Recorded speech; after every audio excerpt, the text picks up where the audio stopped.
E se a vontade de viver fosse tão forte, mas tão forte, que se recusasse a ceder mesmo quando o corpo já tinha desistido de tudo? Pois é, hoje a gente vai mergulhar na jornada final, poderosa e super complexa de um homem chamado Cavalcante. A história dele ensina muito sobre a vida e, claro, sobre a morte. Tenho medo, muito medo de morrer. Foram essas as palavras dele. E elas resumem perfeitamente a luta que ele estava travando. Um conflito gigantesco entre um corpo que já não funcionava mais e uma mente que estava apavorada com o desconhecido. A situação do Cavalcante era, nossa, um verdadeiro paradoxo. De um lado, você tinha o corpo dele em colapso total. Do outro, a mente lutava com uma força assim surpreendente para continuar vivendo. Era um cabo de guerra interno muito poderoso. Olha só o quadro geral. Era um colapso sistêmico mesmo. Tudo começou com uma apendicite que foi diagnosticada tarde demais e virou uma infecção generalizada. A partir daí, foi um efeito dominó. Os órgãos vitais dele foram parando, um a um. Basicamente, o corpo dele estava em ruínas. E aqui vem a parte mais impressionante de tudo isso. Apesar desse colapso todo, a mente do Cavalcante se recusava a largar o osso. Era como se, por pura força de vontade, ele tentasse manter os órgãos funcionando, sabe? Numa última e desesperada tentativa de manter o controle. Mas essa vontade toda de viver não vinha só do instinto de sobrevivência, não. Ela era alimentada por uma coisa bem mais profunda. Um fardo enorme de medo, dogmas religiosos e, o mais importante, várias questões mal resolvidas do passado dele. Desesperado por algum conforto, o Cavalcante tentou se confessar, falar da culpa que sentia sobre a esposa para um capelão que estava com pressa. E o que ele recebeu? Só palavras vazias.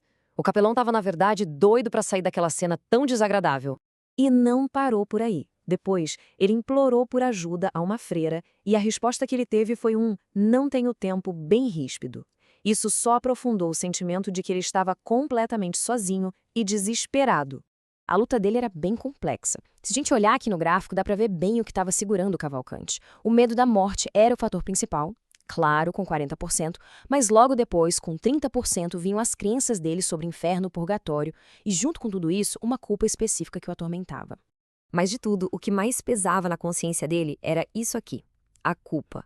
Ele acreditava que o fanatismo religioso dele tinha afastado a esposa, a Bela, e ele sentia que precisava, desesperadamente, do perdão dela para conseguir morrer em paz. O que o Cavalcante não podia nem imaginar é que, enquanto ele se sentia totalmente abandonado no mundo físico, em outro plano, uma equipe de benfeitores espirituais já estava trabalhando sem parar para ajudar ele a fazer essa passagem. E o contraste entre os dois tipos de cuidado era, assim, gritante. De um lado, os cuidadores aqui da Terra, impacientes, focados só no corpo que estava morrendo. Do outro, os guias espirituais, Jerônimo e Bonifácio, que viam uma alma em agonia e agiam com toda a paciência do mundo para achar uma solução de verdade. O Jerônimo, que era o mentor espiritual, sacou na hora que o maior problema ali era o estado emocional do Cavalcante. Por isso, ele bolou um plano em 3 etapas. Primeiro, tentar acalmá-lo. Segundo, enfraquecer os laços dele com o corpo físico. E o mais importante, trazer a Bela para aquela reconciliação que a alma dele tanto pedia. E então, conforme o corpo dele ia perdendo as forças, um outro tipo de percepção começou a se abrir. E foi isso que levou ao clímax emocional de toda essa jornada.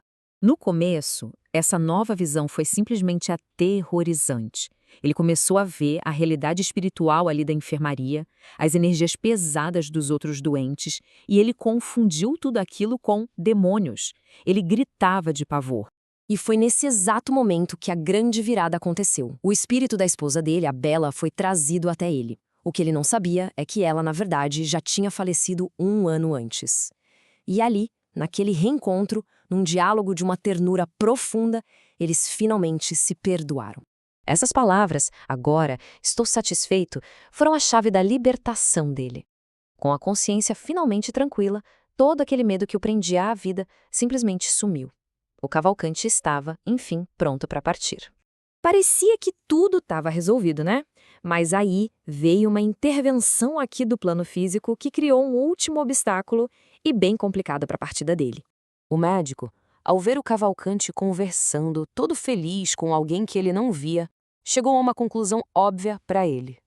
Era um delírio terminal. Ele não entendeu que aquilo era, na verdade, o momento de clareza espiritual. Então, o médico administrou o que chamam de injeção compassiva. A intenção, claro, era boa. Só que o sedativo era tão potente que, espiritualmente, funcionou como uma cola, prendendo o espírito do Cavalcante, que agora estava num estado de torpor, ao seu corpo já sem vida. Essa complicação foi gigantesca. Os benfeitores espirituais precisaram de 20 horas. Pensa nisso. 20 horas de um trabalho super delicado e intenso para conseguir magneticamente descolar o espírito do Cavalcante daquele corpo sedado.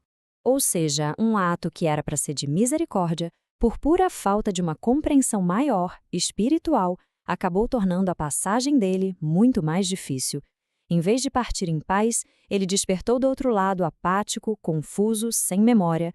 No fim das contas, a história do Cavalcante nos força a refletir.